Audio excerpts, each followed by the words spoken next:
Hello there, people of the internet. I'm Papa Hefe, and welcome to my channel. It's a beautiful Sunday morning today. Madre Hefe and I decided this would be a great time for us to go on a ride out to some town in the middle of nowhere, get a little breakfast, and just get a ride in. While we're out, I wanted to talk about evolution. You know, it's been almost 100 years since the state of Tennessee decided to prosecute John Scopes for teaching evolution in the classroom. And yet somehow, the concept of evolution is still controversial in a lot of places. But of course, this is a motorcycle channel. I'm not here to talk about the scientifically sound concept that humans descended from a species of apes. I want to talk about evolution in motorcycles and specific motorcycle brands. Because there's some evolution going on that's got some people just absolutely up in arms.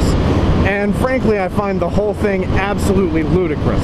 Now, some of this is going to tie back into the problem with Harley guys video, but it'll become readily apparent that I'm not just talking about Harley guys at this point. Because while the toxic garbage in that particular community is certainly the most visible, that crap exists everywhere. But Harley is certainly one of the two evolving brands that I want to talk about. The other one being BMW. Now, if you follow the world of motorcycling at all, then I guarantee you're at least marginally aware of the evolution happening in Milwaukee.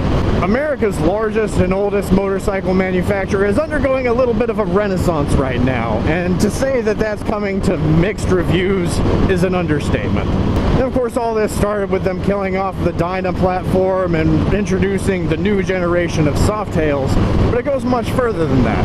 See, this year they unveiled the Livewire electric motorcycle, which is much maligned due to its $30,000 price tag, and it's been subject to some pretty strong misinformation based on a few minor short-lived issues. And next year the lineup will be growing even larger with the introduction of the Pan America Adventure model and the Bronx Street Fighter. And while the Pan America has had its fair share of naysaying leveled in its direction, that pales in comparison to all that has been said about the Bronx. And while I personally think the name they gave the thing, Bronx, is a stupid one, the spec sheet reads like a wish list of all of the, oh, I'd totally buy a Harley if they only did this kind of guy. We're talking about a naked sport bike here with a 975cc dual overhead cam, 60-degree V-twin, making over 100 horsepower. That'll also be available in a 1250. As a matter of fact, the 1250 is what's supposed to be coming in the Pan America. Woo!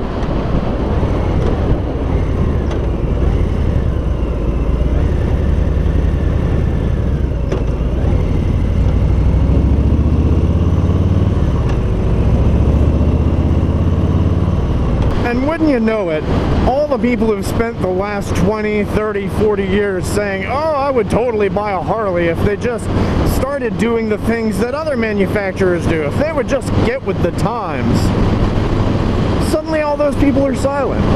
Now, I say all and everybody, but obviously I'm being a little hyperbolic here because people like me are saying good things about the concept and what we've seen so far. You still have a whole lot of people who are saying things about how Eric Buell could have been HD's Lee Iacocca and could have brought old Willie G's namesake into the 21st century, who, now that this has been unveiled, either are completely silent or are saying it's too little, too late, and it'll never work. Well, one, it'll never work. Those are strong words from a group of people who just a few years ago were saying that that's exactly what the brand needs to do, that it would inject them with cash and revitalize the company. Why do you suddenly think now that it'll never work? Honestly, I'm of the opinion that it's better late than never. I'm thrilled to see this happening, and I'm super stoked to see where this goes in the future. But in all honesty, the biggest and loudest detractors that I've heard about this are the same people who are constantly whining that they want Harley Davidson to do the exact same damn thing that it was doing 100 years ago. And of course, even while they're begging for that, they can't really explain how they would make it economically viable. Because ultimately what they want isn't a new old bike. No, what these people want is to be able to tell other bikers, I'm more of a biker than you. Now, in case you haven't figured this out about me, I have like zero tolerance for that I'm better than you attitude from anyone for absolutely any reason. And that really is all that this boils down to. It's people who will absolutely destroy this company and this brand that they claim to love so much, if that's what it takes to make sure that they can claim to be better than somebody else. The other company that's undergoing an evolution right now is BMW.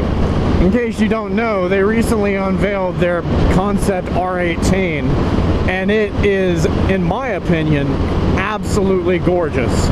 It's kind of a return to their roots. It's a big, lopey, flat twin cruiser. And of course, what we've seen thus far is just concepts and one-off customs built around the engine. But what we've seen, I like. But just like with Harley Davidson, I've seen the same kind of people making the same kind of comments about how this is too different, it's too radical. Nobody buys cruisers anymore. Well, obviously they do. Look, Sally, your beloved S1000RR is not going anywhere. They're still going to make them, and you're still going to get to watch your Ghost Rider videos. I know, you watched the long way round one time too many, and now you think that the GS is literally the only motorcycle that anybody ever needs. But believe it or not, there are people on this planet with tastes that aren't exactly the same as yours.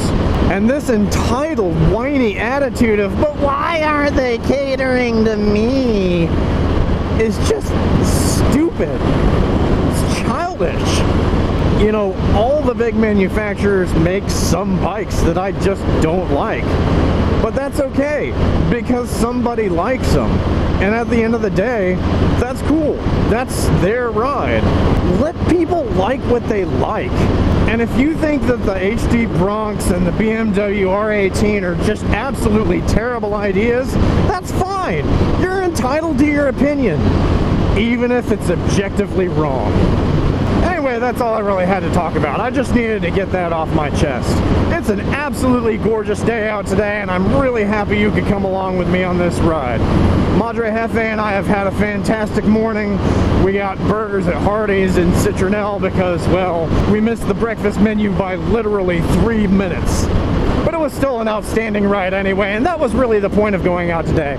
Breakfast was just an excuse. Anyway, you've been fantastic. I'm Papa Jefe. Keep a shiny side up out there, stay rubber side down. Peace.